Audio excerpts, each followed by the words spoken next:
Bro, lo pernah nggak sih nemu cowok alim, diem, hafal Quran, tapi ternyata dia punya 3 pacar sekaligus, dan lebih gilanya lagi, salah satu dari mereka tuh bukan manusia, serius, bukan settingan, bukan prank. Ini cerita beneran dari pesantren di daerah Aceh. Dan nama cowok itu, Irwan. Irwan tuh tipe cowok yang kalau lewat, cewek-cewek santri langsung pada nunduk. Tapi sambil lirikan juga, mukanya adem, kulit bersih, senyum tipis tapi nyeleneh. Gaya ngomongnya pelan. Tapi sekali dia cerita, semua orang diam dengerin. Dia bukan tipe yang suka rame, tapi auranya tuh ngademin. Ya, lo tau lah, cowok-cowok yang kalau jadi imam sholat tarawih, suaranya bisa bikin lupa mantan. Di pesantren, Irwan terkenal banget. Soal ngaji, dia jago. Ngafal Quran udah masuk juz ke-20. Hafalan hadis, jangan ditanya. Dia jadi panutan buat junior-juniornya. Bahkan, Ustadz pun suka nitipin pesan ke dia buat jaga anak-anak baru. Tapi bro, yang orang nggak tahu, Irwan tuh punya rahasia gede banget di balik peci dan sarungnya. Awalnya nggak ada yang curiga. Dia kelihatan normal aja. Setiap habis Isya, dia suka duduk sendiri di pojokan masjid sambil baca kitab kuning atau nulis-nulis di buku catatan. Tapi lama-lama, ada yang janggal. Teman sekamarnya, si Jafar, mulai lihat gelagat aneh. Irwan suka keluar kamar tengah malam, diam-diam, nggak bilang siapa-siapa. Kadang balik dengan baju agak basah, kadang bawa bunga di kantongnya. Jafar sempet nanya, "Wan, lo ngapain sih? Malam-malam keluar mulu, mau kencing nggak usah nyari angin juga lah." Tapi Irwan cuma ketawa. Jawabnya kalem. Biasalah, nyari ketenangan. Jafar mikir positif aja. Namanya juga anak pesantren. Mungkin lagi seneng tahajud di luar kamar. Tapi kecurigaannya makin gede pas suatu malam, dia lihat Irwan lagi tiduran sambil senyum-senyum megang ponsel. Padahal jam udah nunjuk ke angka 2 pagi. Udah gitu, Irwan ngetik cepet banget, sambil bisik-bisik sendiri. Yang bikin makin aneh, ponselnya Irwan tuh model jadul, bukan Android kekinian. Tapi pas dilihat sekilas, layarnya nyala terus. Ada cahaya kayak lampu lilin gitu. Tapi bukan dari senter, nggak masuk akal. Puncaknya, pas hari Jumat sore, ada cewek datang ke pagar depan pesantren. Gamis hitam, wajahnya ayu, tapi dingin. Dia nanya ke Satpam, "Assalamualaikum, boleh ketemu Irwan sebentar?" Satpam bengong. Soalnya tamu cewek tuh nggak bisa sembarangan masuk. Tapi yang bikin merinding, cewek itu tahu kamar Irwan, bahkan tahu nama lengkapnya. Satpam sempat nanya balik, "Mbak siapa ya? Kok bisa tahu?" Cewek itu senyum tipis. Jawabnya datar, "Saya temannya." Tapi cukup lihat dari jauh aja. Setelah itu, cewek itu pergi gitu aja, nggak naik ojek, nggak dijemput. Jalan kaki ke arah pemakaman di belakang pesantren. Satpam langsung cerita ke Ustadz. Tapi Irwan diam aja pas ditanya. Matanya kayak kosong, tapi senyumnya tetap ada. Sejak hari itu, gosip mulai nyebar. Ada yang bilang Irwan dekat sama santri putri, namanya Nadia. Ada juga yang bilang, dia sering ketemuan diam-diam sama anak kampung sebelah, si Dewi. Tapi yang bikin rame, ada satu lagi, seseorang atau sesuatu yang nggak bisa dijelasin. Katanya, Irwan punya pacar gaib, sosok perempuan yang selalu ngikutin dia. Sejak malam hujan di musola tua. Dan, lo tahu kan bro, di pesantren itu musola tua udah lama dikunci. Nggak dipakai, karena katanya ada yang ninggalin sesuatu di sana. Tapi Irwan malah sering ke sana tiap malam Jumat. Sendirian. Gue nggak ngerti, Irwan tuh playboy spiritual apa gimana. Tapi yang jelas, dia bukan cowok biasa. Gue pikir, setelah kejadian cewek gamis hitam itu nongol di gerbang pesantren, semua bakal balik normal. Tapi ternyata, justru dari situ, semuanya makin aneh bro. Kayak satu persatu topeng, Irwan mulai copot. Dan di balik ketenangan dia, ternyata isinya rusuh, parah. Jadi ceritanya, 2 hari setelah cewek itu datang, teman sekamar Irwan, si Jafar, penasaran banget. Dia mulai kepo. Tiap Irwan pergi, dia cari kesempatan buat intip ponselnya. Tapi lo tahu sendiri, Irwan tuh nggak pernah tinggalin ponselnya sembarangan. Bahkan waktu ke kamar mandi aja, ponselnya dibawa. Curiganya tuh udah bukan level 1 lagi, bro. Udah merah. Sampai akhirnya suatu malam, pas Irwan ketiduran habis ngaji, ponselnya jatuh ke lantai. Layarnya nyala, dan di situ kelihatan notif WA masuk. Bukan dari satu orang, tapi 3.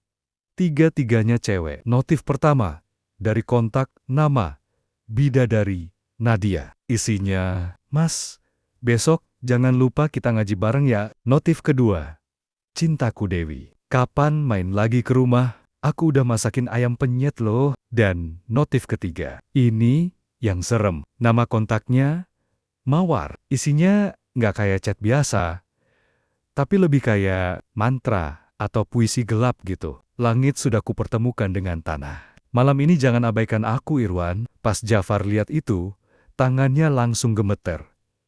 Ini apaan? Siapa Mawar? Kenapa bahasanya serem banget? Gak pakai lama, Jafar langsung bangunin si Rizky sama Ilham, temen sekamar lain.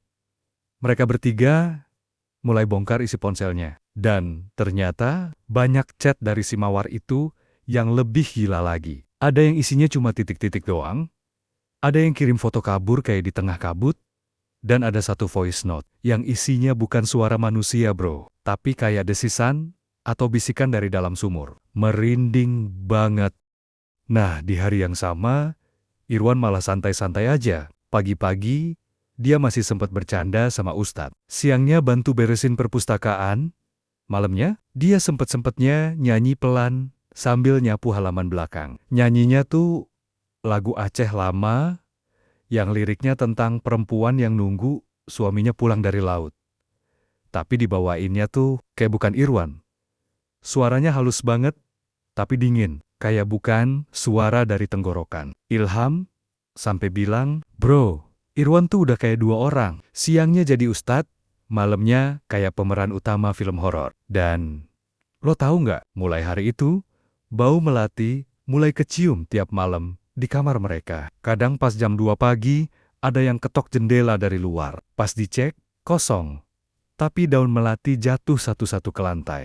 Kayak emang ada yang dateng. Akhirnya mereka sepakat, Irwan harus ditanyain langsung. Malamnya, pas Irwan lagi sendirian di kamar, Jafar nanya, "Wan, jujur deh, lo sebenarnya deket sama siapa aja sih?" Irwan diem. Tatapan kosong. Terus, dia jawab pelan, "Gue nggak milih. Mereka yang datang sendiri. Tapi gue sayang semuanya. Cuma satu dari mereka nggak bisa gue tinggalin." "Siapa?" tanya Rizky buru-buru. Irwan senyum tipis. "Mawar. Dia udah nemenin gue. Bahkan sebelum lo semua kenal gue." Dan setelah dia ngomong itu, listrik kamar langsung mati. Gelap, bau melati makin kuat. Dan dari arah jendela, suara cewek nyanyi pelan banget, kayak berbisik, "Aku udah datang, Wan."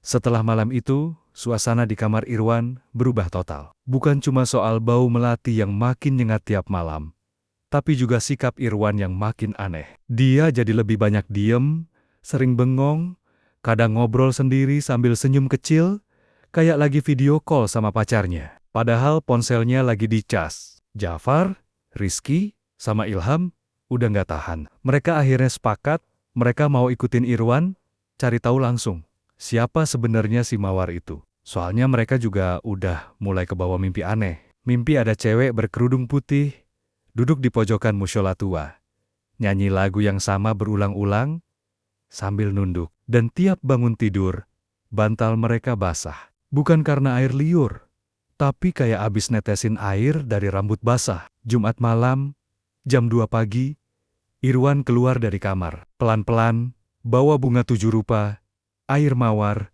dan selembar sajadah tua. Mereka bertiga ngintilin dari belakang, diem-diem, ngelewatin halaman belakang pesantren yang gelap, sunyi, cuma ditemani suara jangkrik dan desahan angin. Irwan jalan ke arah musola tua yang udah lama dikunci. Tapi anehnya, malam itu pintunya kebuka sedikit. Kayak emang udah nungguin dia. Begitu dia masuk, mereka ngintip dari balik jendela. Dan di dalam situ, Irwan duduk sendirian. Ditaruhnya bunga dan air mawar di pojokan, Terus dia hamparin sajadah, tapi dia nggak sholat. Dia duduk bersila, nutup mata, dan mulai nyebut satu nama berulang-ulang. Mawar, mawar, mawar. Angin langsung masuk dari semua sisi. Jendela musola kebanting, lampu dalam nyala sendiri, padahal musola itu nggak punya aliran listrik. Dan dari arah kiblat, muncul sosok cewek pakai kerudung putih panjang. Wajahnya kabur, kayak asap, tapi matanya merah samar. Dia nggak jalan, tapi ngambang pelan. Suaranya lembut, tapi jelas. "Kamu datang lagi, Irwan." Irwan jawab, "Pelan banget, aku nggak bisa jauh dari kamu. Tapi, aku juga manusia." War, cewek itu nangis. Tapi bukan air mata. Yang netes dari matanya kayak tinta hitam. Dan dia bilang, "Kamu janji sama aku malam itu di pohon beringin. Waktu kamu bilang kamu pengen disayang, aku yang datang duluan, Irwan." Tiba-tiba, suara azan subuh dari masjid utama kedengeran. Suara itu kayak mukul telinga semuanya. Sosok Mawar langsung goyang. Kayak kepanasan, terus ngilang pelan-pelan. Tapi, sebelum hilang, dia ngelirik ke arah jendela tempat Jafar dan teman-temannya ngintip. Matanya nyala. Dia tahu mereka ngeliat. Irwan langsung jatuh sujud. Badannya lemas. Teman-temannya panik dan lari masuk bantuin. Tapi pas mereka tarik Irwan keluar, tangannya dingin banget, matanya setengah melek. Dan dia cuma bisik. Dia marah. Dia nggak mau dibagi. Besoknya, Irwan demam tinggi. Nggak sadarkan diri 2 hari. Dan pas dia sadar, dia udah beda. Dia mulai ninggalin semua urusan dunia. Ponsel dibuang, cewek-cewek yang katanya pacarnya udah nggak berani nyamperin, bahkan Nadia dan Dewi pindah pesantren. Katanya, mereka mimpi buruk tiap malam. Suara Mawar nyanyi di telinga mereka, non-stop. Irwan sekarang udah nggak mau ngomongin apapun soal masa lalunya. Tapi tiap malam Jumat, dia masih pergi ke musola tua, bawa bunga, bawa air mawar, dan duduk sendiri, sambil nyebut nama, Mawar. Kalau lo tanya, kenapa dia tetap lakuin itu? Dia cuma jawab satu kalimat, "Gue pernah janji. Dan sekali janji sama yang bukan manusia, lo nggak bisa tarik balik." Tamat.